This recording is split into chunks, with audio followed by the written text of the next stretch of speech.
Hello साथियों, आप सभी का हार्दिक अभिनंदन है आपके अपने YouTube channel unique study point पर। मैं हूं आपकी मंजिल का साथी सुरेंद्र कुमार काला और अपने जो डेली जो सीरीज चल रही है रेलवे के पेपर सोल्व करने की उसको हम आगे बढ़ा रहे हैं। तो आज पेपर लेकर आया RRB NTPC paper stage first 2/4/2016 shift third. कल सेकंड का किया था शिफ्ट का, आज थर्ड का कर रहे हैं। इसको हम आगे बढ़ा रहे हैं। यदि ये वीडियो आपको पूरा देखने के बाद में अच्छा लगे तो आप इसे शेयर कीजिए, लाइक कीजिए। यदि सब्सक्राइब नहीं किया तो सब्सक्राइब कीजिए और अपने साथियों से भी करवाइए। ओके, तो हम पेपर को आगे बढ़ाते हैं आज के पेपर को। तो देखो क्या है, कह रहा 5, 3, 6, 9, 11, 19 एक की माध्यिका ज्ञात कीजिए। माध्यिका ज्ञात करने के लिए या तो अवरोही क्रम में लिखेंगे या आरोही क्रम में। हम आरोही क्रम में लिख रहे हैं, बढ़ते हुए क्रम में। तो सबसे पहले 1, उसके बाद में 3, उसके बाद में 5, फिर 6 है 6, फिर 6 के बाद में 9, फिर 11 और 19। ये है कितनी संख्या होगी, 1, 2, 3, 4, 5, 6, 7, यानी n बराबर 7 हो गया। विषम है, विषम के लिए सूत्र लगता है n+1 व पद, यानी 7 + 1, 7 + 1/2, यानी 8 में 2 का भाग देंगे तो चौथा पद। यानी अब इसमें देख लो चौथा पद कौन सा है। चौथा पद 1, 2, 3, 4, 6, तो क्या हो जाएगी इसकी माध्यिका 6 हो जाएगी। बी ऑप्शन क्या हो जाएगी, बी ऑप्शन 6। अब देखो आगे कह रहा है अक्ष की लंबाई 5 फीट है और उसने ध्यान दिया कि उसकी परछाई, तो लंबाई बटा परछाई कर लो। देखो लंबाई तो उसकी 5 फीट अक्ष की और परछाई है उसकी 3 फीट, उसकी परछाई 3 फीट है, बराबर क्या कह रहा है। उसके बाद उसने नामा की स्कूल की इमारत की परछाई 30 फीट बनती है, तो 30 हमने परछाई नीचे रखी है, तो इसमें भी हमें परछाई नीचे रखनी है। और फिर बनती है तो स्कूल की इमारत की क्या करनी है, लंबाई ज्ञात करनी है, ऊंचाई ज्ञात करनी है। ऊंचाई लंबाई एक की बात है, तो ये हमने प्रश्नवाचक से लगाया वो उसको। अब देखो ये 30 इधर जाकर गुणा होगा, तो प्रश्नवाचक 3 के बराबर क्या हो जाएगा, 5/3 गुणा 30 और क्या हो जाएगा 50 फीट हो जाएगी। क्या हो जाएगी 50 फीट। तो इसका ऑप्शन होगा आपका ए 50 फीट।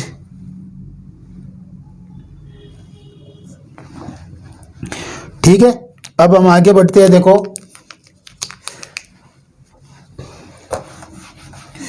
क्वेश्चन नंबर 3 है, एक कार पहली आधी दूरी 50 किमी/घंटा की चाल से तथा बाकी आधी दूरी 60 किमी/घंटा की चाल से यात्रा पूरी की। पूरी यात्रा के दौरान कार की औसत चाल, औसत चाल का हमें मालूम है। औसत चाल कैसे निकालते हैं, औसत चाल निकालते हैं, औसत चाल बराबर दोनों चालों का गुणनफल उससे 2 से गुणा, 2 गुणा दोनों चाल। चाल कितनी थी, एक 50 किमी/घंटा, एक 60 किमी/घंटा, और नीचे दोनों चालों का योग, ये लो योग। तो क्या हो गया इंटू 60 बटा ये हो गए 110। 1 0 से 1 0 काट दो। अब ये ऐसे नहीं कट रहे तो इनको गुणा कर लो। 30 600, 600/11 कितने आ गए 600/11। 5 5 55 बच गए 5, फिर 5 5 55, फिर इसमें तो ऑप्शन कोई आ ही नहीं रहा इसमें तो। हाँ सॉरी 50, ये 5 बचे ना, 50 हुए, 5 11 चौका 44, फिर 6 बच गए, 11 5 55 और 11 चौका 44 किमी/हावर। क्या हो गया 54.54 किमी/हावर की गति, औसत गति है उसकी कार की। ठीक है, अब देखो आगे बढ़ते हैं। आगे कह रहा है ए अकेला एक काम को 15 दिन में। देखो बहुत आसान क्वेश्चन होते हैं और हर एग्जाम में आ रहे हैं लगभग ये क्वेश्चन, तो ध्यान रखना। ए रख लो यहाँ पे, बी रख लो और ऐसे एक। ए अकेला एक काम को कितने दिन में कर रहा है, ए कर रहा है 15 डेज, और बी कितने में कर रहा है, बी कर रहा है 18 डेज, यानी 18 दिन में कर रहा है। इन दोनों का हम क्या लेंगे, एलसीएम लेंगे। एलसीएम लेंगे तो देखो क्या आएगा 90। 90 का 15 का भाग 90 में देंगे तो कितना आएगा 6 बार, 18 का भाग 90 में देंगे तो 5 बार। अब देखो ये क्या कह रहा है, वो देखो अब कह रहा है कि कर सकता है यदि वे उसी काम को पूरा करने के लिए कितना समय लेंगे, तो वे दोनों मिलकर उस काम को कितने में पूरा करेंगे। तो यहां पे हो जाएगा a plus B, a plus B. देखो a प्लस बी तो यही हुआ ना, कितने हो गए 11, 5 और 6 11, तो इस 11 का 90 में भाग देंगे तो 90/11 दिन में पूरा करेंगे वो दोनों मिलकर 90/11 दिन में पूरा करेंगे। और इसका ऑप्शन हो जाएगा आपका डी 90/11। ठीक है। अब देखो आगे क्या करना है आपको, आगे कह रहा है 20 वस्तुओं का क्रय मूल्य 80 वस्तुओं के विक्रय मूल्य के बराबर है। तो देखो क्या दिया इसने, 120 क्रय मूल्य बराबर 80 विक्रय मूल्य। जो विक्रय मूल्य के गुणा में होता है वो क्रय मूल्य होता है, और जो क्रय मूल्य गुणा में होता है वो विक्रय मूल्य होता है। देखो कैसे, क्रय मूल्य बटा विक्रय मूल्य बराबर 80/120। देख लो, इसको काटेंगे तो 40 से काट दो 2 बार और 3 बार, 2/3 हो गया। तो इनका अंतर कितना है, क्रय मूल्य 2 रुपए, विक्रय मूल्य 3 रुपए, 1 रुपए का लाभ हो गया।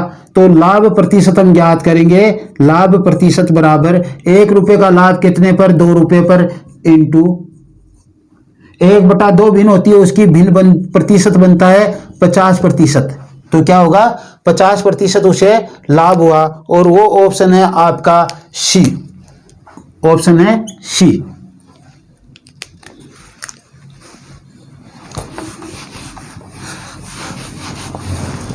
अब देखो आगे कह रहा अगला कि एक धनात्मक संख्या अपने वर्गमूल से 30 अधिक है तो संख्या ज्ञात कीजिए। अब देखो ध्यान देना, आप इसको ऑप्शन से उठाओ, इस क्वेश्चन को बहुत ही अच्छी तरह हल होगा ये क्वेश्चन। तो देखो क्या, देखो पहला ऑप्शन 16 तो हो ही नहीं सकता।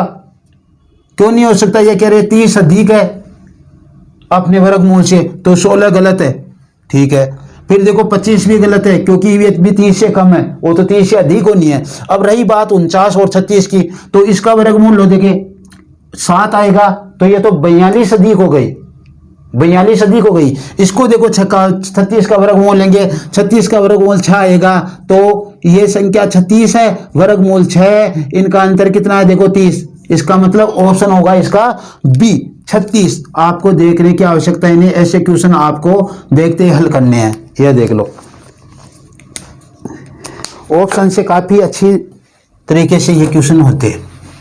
अब देखो आगे कह रहा है कि 25/7, 25/7 और 15/28, 20/21 का लस्य ज्ञात करना है। तो लस्य के लिए क्या होता है, अंश का तो लेते हैं लस्य, इनका तो ऊपर वाला को तो लेंगे लस्य।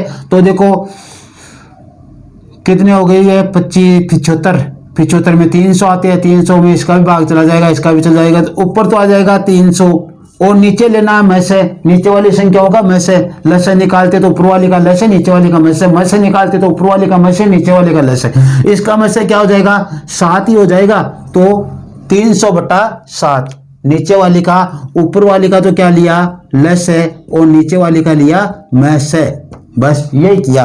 और इसमें आपका 300/7 आया, जो ऑप्शन है आपका ए।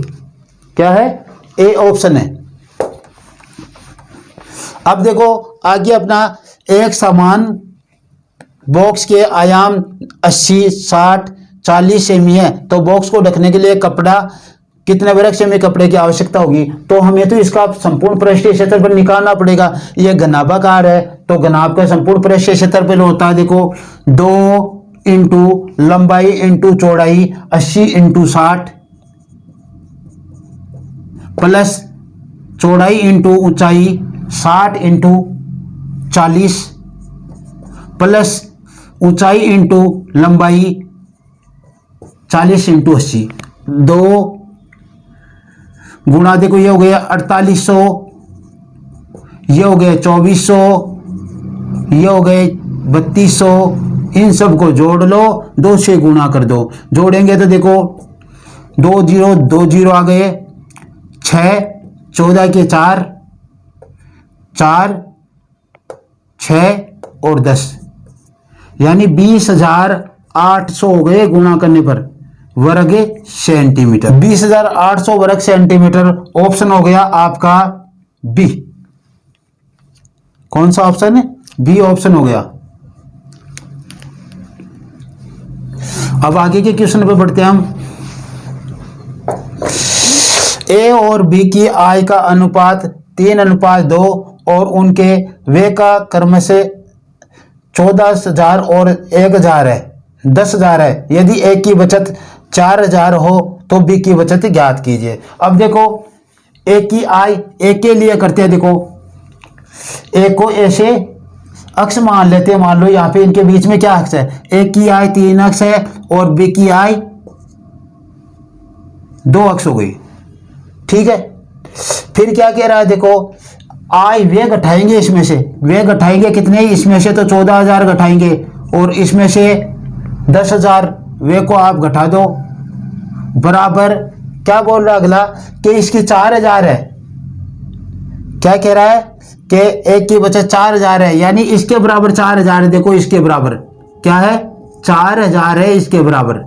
तो 3 अक्ष बराबर क्या हो जाएगा? इधर जाकर जुड़ेगा तो कितने हो गए? 18,000 हो गए। 3 अक्ष बराबर इधर जाकर ये 18,000 हो गए और अक्ष का मान क्या आ गया आपका? 6,000 रुपये आ गए। अक्ष का मान 6,000 आ गया। तो ये कह रहा है बी की बचत ज्ञात करो। तो बी की बचत देखो, बी की बचत है 2 अक्ष माइनस 10,000, यही तो है। इसको देखो अक्ष की जगह 6 रखोगे तो ये 12,000 हो जाएंगे। तो 12,000 माइनस 10,000 और बराबर 2,000 रुपये। बी की बचत क्या है? 2,000 रुपये। तो 2,000 रुपये आपका ऑप्शन भी इसका बी है। बी की बचत का ऑप्शन भी क्या है? बी ही है। अब देखो आगे का क्वेश्चन अपना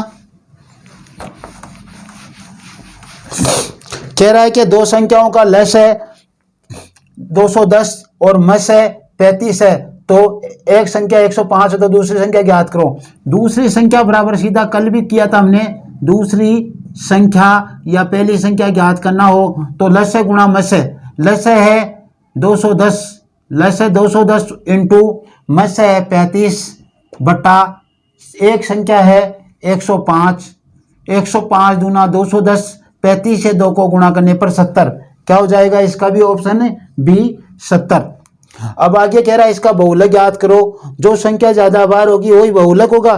तो देखो देखिए इसमें क्या ज्यादा बार है? 2 तो 1 बार है, 4 2 बार है, 3 1 2 ये भी 2 बार है, 5 1 2 ये भी 2 बार, और तो फिर इसमें 6 1 बार, 5 1 2 3 बार। 5 कितनी बार है? 3 बार है। सबसे ज्यादा बार क्या है? 5 है, 3 बार। तो इसका ऑप्शन क्या हो जाएगा? सी हो जाएगा। अपना जो 11 और 12 प्रश्न है वो सारणी पर आधारित है। सारणी क्या कह रही है कि नीचे कंपनी जेड की कई वर्षों में वे लाख रुपए में सूची दी गई है। तो ये सूची दी गई है जेड कंपनी के लिए। वे आइटम वेतन, ईंधन और परिवहन, बोनस, ब्याज, कर, ये जो खर्चा कर रहे हैं वो 11 12 13 14 15 2000 की बात है। तो ये 2 क्वेश्चनों का जवाब देना है इन पर। देखो देखो पहला क्वेश्चन क्या है? वर्ष 2011 में कंपनी जेड का कुल खर्च कितना है?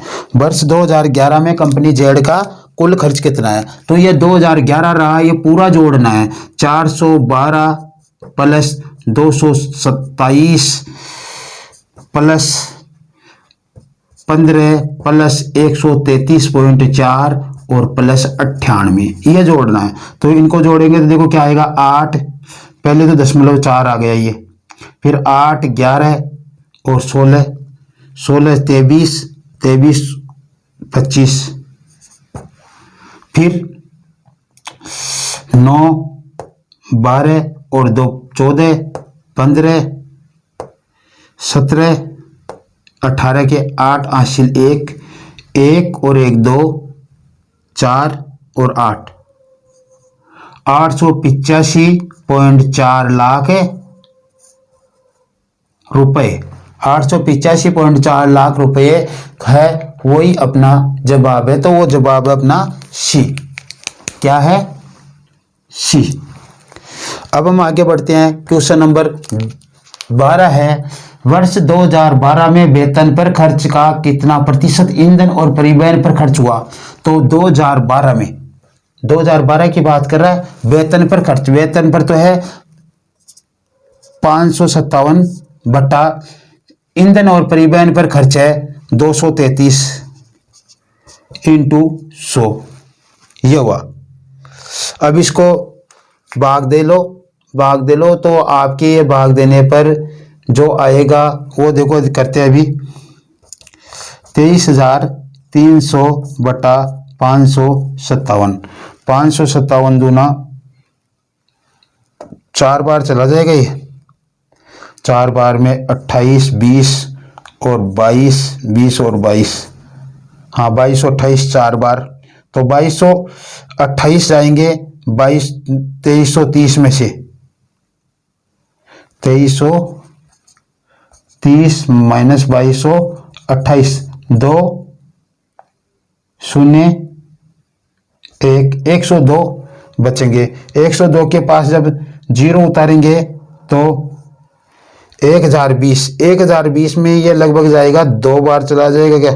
नहीं जाएगा, तो 41 दशमलव जो आ रहा है देखो आसपास में, 41 के आसपास कोई आ रहा है, 41.18 आ रहा है क्या? तो ये 8 वाला ही होगा।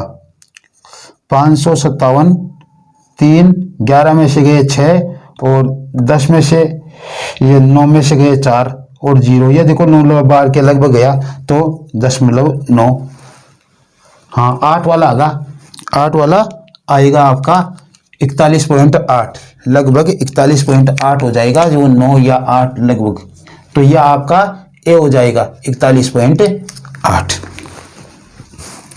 अब ये सारणी के जो क्वेश्चन है वो पूरे हो गए। अब हम आगे बढ़ते हैं, सारणी की सफाई कर देते हैं।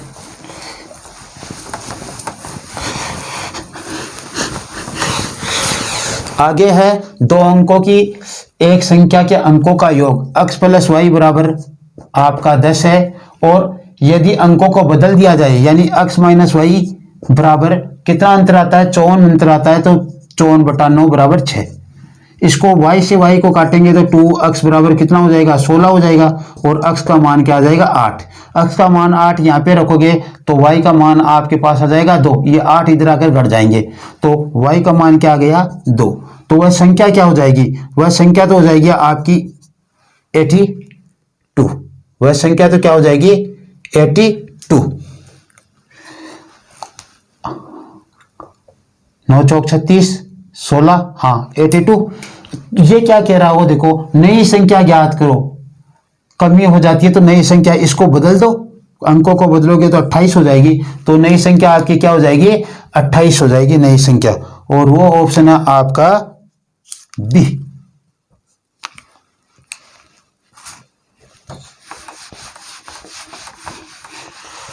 अब देखो आगे क्या है, दी गई संख्याओं के लिमिट लिखने से कौन सा सत्य है? तो 13 बटा 33, 32 बटा 47, इनमें भाग देना पड़ेगा हमारे को, 20 बटा 47 और 25 बटा 27, इसमें भाग देंगे तो देखो पहले तो 10 आ जाएगा, फिर 130 3 बार जाएगा, 33 3 99, बच गए 31, 0, 9 के बार के लगभग चला जाएगा, 9, हाँ 9 बार।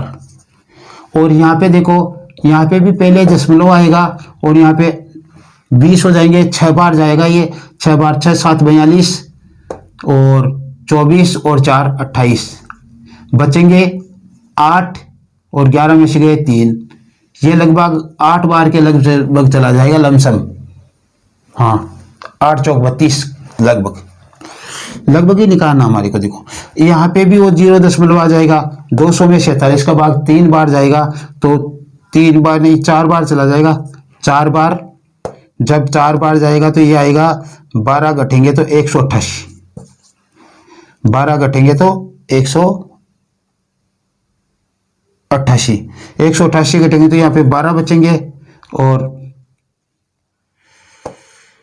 कितनी बार? 3 बार चला जाएगा, लगभग 3 बार चला जाएगा, यहाँ पे देखो 0.250 हो जाएगा, ये लगभग 9 बार जाएगा, तो इसको तो देखने की जरूरत ही नहीं है, तो सबसे बड़ा है। इनमें सबका एक एक बार निकालते तो ही चल जाता काम। अब देखो सबसे छोटी संख्या कौन सी है, सबसे छोटी ये है, तो 13/33 से बड़ा है ये, 20/47 से बड़ा है ये, 32/47 से बड़ा है 25/27। ये आपका होगा। ये ऑप्शन कौन सा है? 13/33 पकड़ो पहले तो, 13/33, 32/47 नहीं, 20/47, 32/47 और 25/47, सी ऑप्शन। क्या हो जाएगा? C option. 15वां क्वेश्चन है, 3 कुर्सी और 2 मैचों का, मानिए एक कुर्सी का मूल्य x रुपये और एक मैच का y, तो 3 कुर्सी और 2 मैचों का मूल्य कितना है? 700 रुपये। फिर क्या कह रहा है? 5 कुर्सी और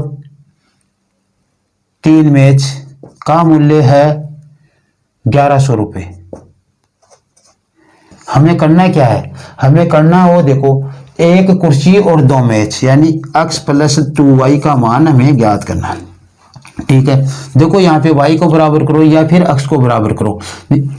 y को बराबर कर लेते हैं। y को बराबर करेंगे तो इसको 3 से गुणा करना है और इसको 2 से, तो 3 से 9x + 6y बराबर 2100, और यहाँ पे 10x + 6y बराबर 2200।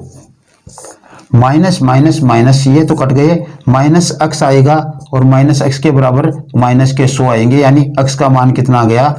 x बराबर आपका 100 आ गया। x का मान क्या आ गया? 100 आ गया। x का मान 100 किसी भी समीकरण में रखेंगे, यहाँ पे रखेंगे तो ये 300 हो जाएंगे और +2y हो जाएगा और बराबर 700 हो जाएगा। ये 300 जाकर घटेंगे तो 2y बराबर 400 हो जाएंगे और y बराबर भी क्या हो जाएगा आपका? 200 आ गया। y का मान कितना आ गया?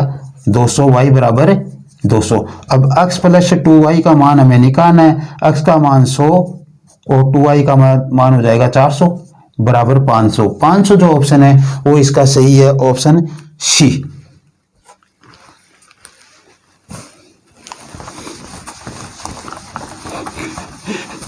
अब देखो आगे का क्वेश्चन, 11 परिणामों का औसत कितना है?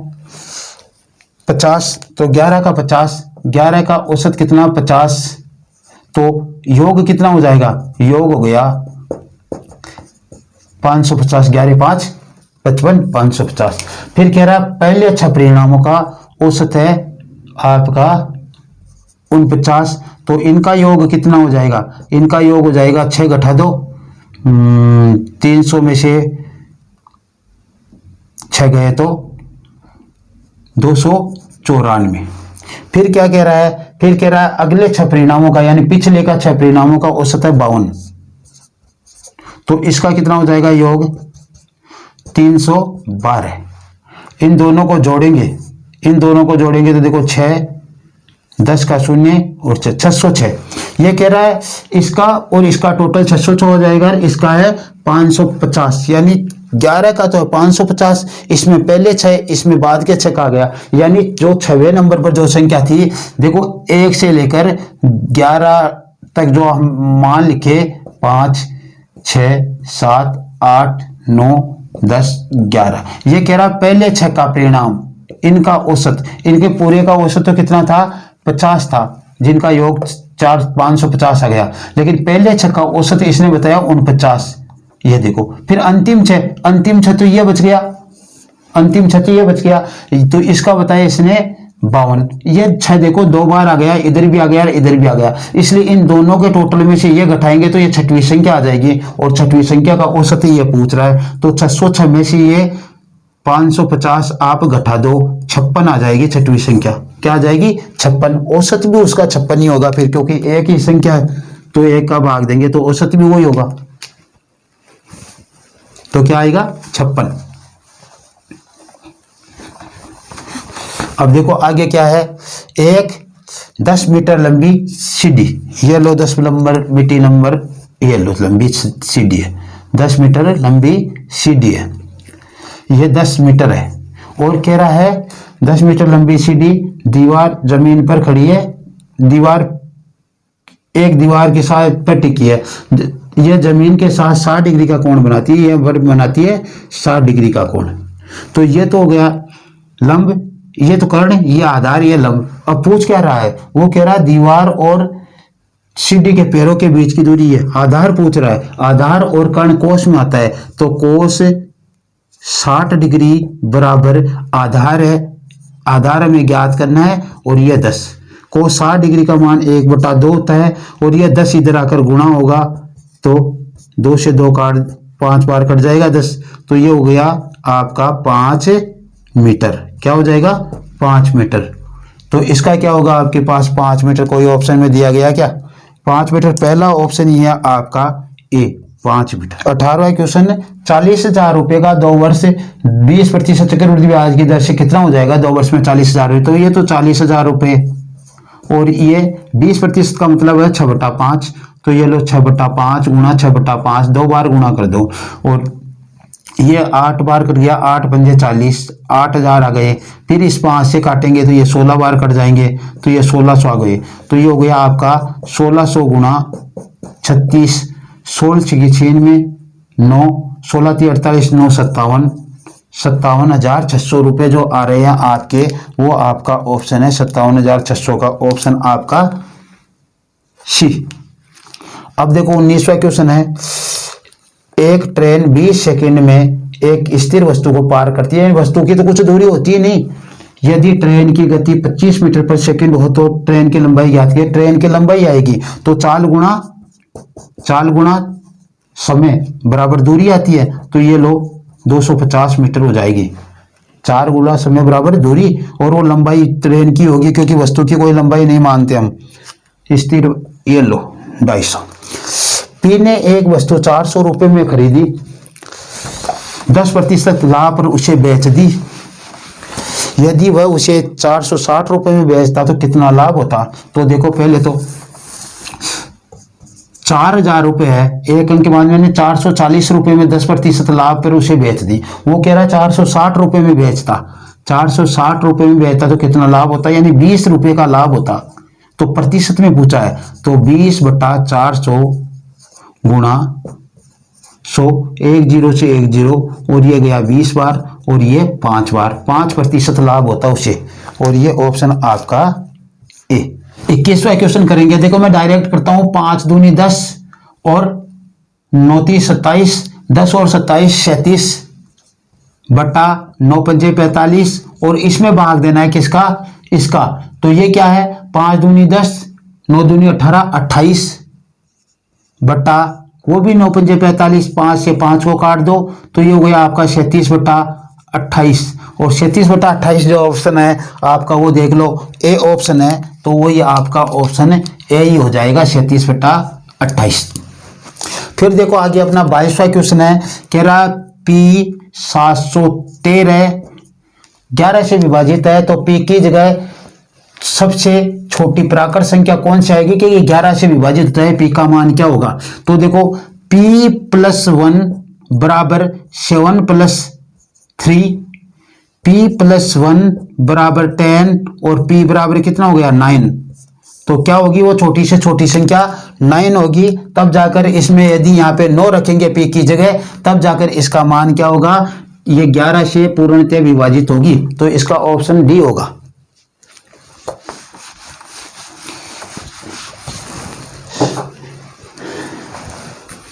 P कार्य को करने में Q से दुगना सक्षम है। देखो ये तो P है और ये Q है, और ये लो ये P के Q 1 से समता, तो इसकी दुगनी है, ये दुगना सक्षम है, इससे दोगुना कार्य करता है। कहने का मतलब Q काम को करने में 12 दिन लगाता है। Q क्या कर रहा है? Q 12 दिन लगाता है, ठीक है, Q 12 दिन लगाता है। तो यहाँ पे A का गुणा करेंगे तो ये 12, और इस 2 का गैप इसमें भाग देंगे तो ये 6 कितने दिन में काम करेगा? ये 6 तो करेगा 6 दिन में। अब देखो ये तो हमें निकालना ही नहीं था, ये तो हमने निकाल ही दिया, निकालना नहीं। इसने क्या कहा? दोनों मिलकर कार्य करें तो कितने में निकालेंगे? तो देखो P + Q, P plus Q. कार्य क्षमता कितनी हो जाएगी? 2 + 1 = 3 और 4 का भाग 3 का भाग 12 में देने पर 4 दिन में करेंगे। दोनों कितने दिन में करेंगे? 4 दिन में। इस 3 का भाग इन दोनों को जोड़ेंगे तो इसकी कार्य क्षमता हो जाएगी P + Q की 1 दिन की। और ये 12 भागों में है तो 3 का 12 में भाग दिया तो 4 दिन में ये काम कर लेंगे। तो इसका ऑप्शन जो 4 है वो ही इसका ऑप्शन है और वो ऑप्शन है इसका सी। अब आगे क्वेश्चन है कि ए ने बी को 15% लाभ पर एक खिलौना दिया। ए ने बी को 15% लाभ पर एक खिलौना बेचा। बाद में बी ने ए को वही खिलौना 20% लाभ पर बेच दिया और लाभ कितना हुआ? लाभ 552 रुपये हुआ। तो ए ने खिलौने के लिए वास्तव में कितना भुगतान किया? वास्तव में भुगतान वो होता है ए का क्रय मूल्य। ए का क्रय मूल्य वास्तविक भुगतान होगा। जो पहले वास्तविक था, पहला क्रय मूल्य, अब नहीं है तो क्वेश्चन बनाया गया, पहले था जो शुरुआत में खरीदा था वो। तो देखो माना वो 100 रुपए थे, 100 रुपए में खरीदी, 15% लाभ पर बी को बेचा, 115 में बेचा इसने, ए ने बी को। और बी ने क्या किया? बी ने इसी को कितने 20% लाभ पर बेच दिया। कितने रुपए? 20% इसके कितने हो गए? 22 रुपए हो गए क्या? 23 रुपए हो गए। 20% इसके कितने हो गए? 23 रुपए, यानी 138 रुपए में बेच दी। लेकिन इस 138 से तो हमें कोई मतलब नहीं। ये कह रहा है कि लाभ कितने का हुआ? बी को 552 रुपए का लाभ हुआ और इसको हुआ बी को यहाँ पे 23 का। तो 23 = 552 और 1 = 23 दूना 46, बच गए 9, 23 चौक 92, 1 बार 24। तो हमें 100 का मान निकालना है। 100 का मान 24 गुणा 100 = 2400 रुपए। तो ए ने वो वस्तु शुरुआत में खरीदी ना, वो 2400 रुपए थी, 2400 रुपए में खरीदी थी और इसका ऑप्शन ए सही होगा। क्या होगा? ऑप्शन ए सही होगा। अब देखो क्या है, एक तार को मोड़कर जब एक वर्ग बनाया गया तो वर्ग का क्षेत्रफल कितना हुआ? क्षेत्रफल हुआ वर्ग का 484 वर्ग मीटर। ठीक है, 400 वर्ग सेमी है। चलो वर्ग सेमी वर्ग मीटर का कोई मतलब नहीं हुआ पे तो और लगा लेंगे। अभी क्या कह रहा है कि इसको यदि मोड़कर वर्ग बना दिया जाए तो क्या होगा? तो पहले तो इसकी भुजा निकालो। वर्ग की भुजा क्या हो जाएगी? क्षेत्रफल का वर्गमूल कितना हो गया? 22 सेंटीमीटर। ठीक है, ये 22 सेंटीमीटर है। इसका परिमाप निकालेंगे। अब देखो परिमाप तो लंबाई तो वो तो घेरेगा, वो तो बराबरी होगा परिमाप तो, क्योंकि उसकी लंबाई है उतनी है तार की। क्षेत्रफल तो बराबर होना न हो, लेकिन जो वर्ग के लिए तार प्रयोग किया था वही वृत्त के लिए किया, तो परिमाप तो दोनों का बराबर होगा। तो वृत्त का परिमाप तो होता है 2πr और इसका कितना होता है? 4 गुणा भुजा। तो भुजा से गुणा कर दिया 4 को। अब देखो r का मान निकालेंगे तो क्या हो जाएगा? 4 गुणा 22/2 गुणा 22 × 7। 22 से 22 काट दो, 2 दूनी 4। r का मान कितना आ गया? 14 आ गया। अब इसका क्षेत्रफल निकाल लो नए वृत्त का। πr² बराबर क्षेत्रफल क्या हो जाएगा? 22/7 गुणा 14 गुणा 14, 7 दूनी 14, 28, 22 गुणा 28, 28 दूना 56 और 28 दूना 56 और 6 61, 616 वर्ग सेंटीमीटर होगा। और 616 वर्ग सेंटीमीटर आपका ऑप्शन होगा बी, 616 वर्ग सेंटीमीटर। परिमाप के बराबर रखना पड़ेगा ऐसे क्वेश्चन के लिए, क्षेत्रफल के बराबर नहीं रखेंगे, क्योंकि क्षेत्रफल तो अलग अलग हो सकता है, लेकिन तार की लंबाई है वो तो चारों ओर, वो वर्ग के भी चारों ओर और वही तार है और वर्ग के चारों ओर ही वो है, तो परिमाप दोनों का बराबर होगा। परिमाप का मतलब लंबाई होता है। ये कह रहा है 12 मीटर और 17 मीटर के 2 खंबे जमीन पर ऊर्ध्वाधर खड़े हैं। ये तो 17 मीटर का रहा और ये 12 मीटर का रहा, ये 17 मीटर और ये 12 मीटर के 2 खंबे ऊर्ध्वाधर खड़े हैं। उनके बीच की दूरी 12 है, उनके बीच की दूरी यहाँ पे 12 है तो यहाँ पे भी 12 मीटर ही होगा।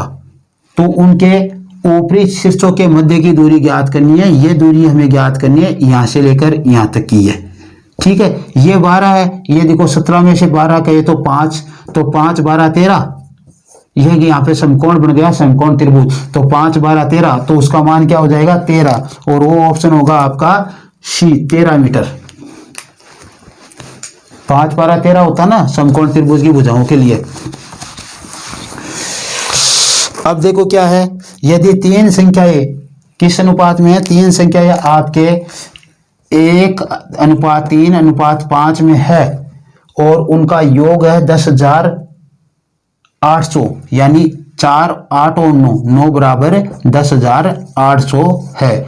12 9 में 108 यानी 1200। एक का मान कितना हो गया 1200। तो क्या कह रहा है, तीनों में से सबसे बड़ी संख्या ज्ञात कीजिए। सबसे बड़ी संख्या क्या है 5, तो 5 बराबर क्या हो जाएगा 1200 गुणा 5 यानी 12 पंजे 60 और उसके आगे 00 6000 और उसका मान हो जाएगा अपना सी 6000। यहाँ पे 1200 था जो सफाई हो गई वो नहीं होगा, 1200 नहीं होगा, यहाँ पे 6000 होगा इसका ऑप्शन।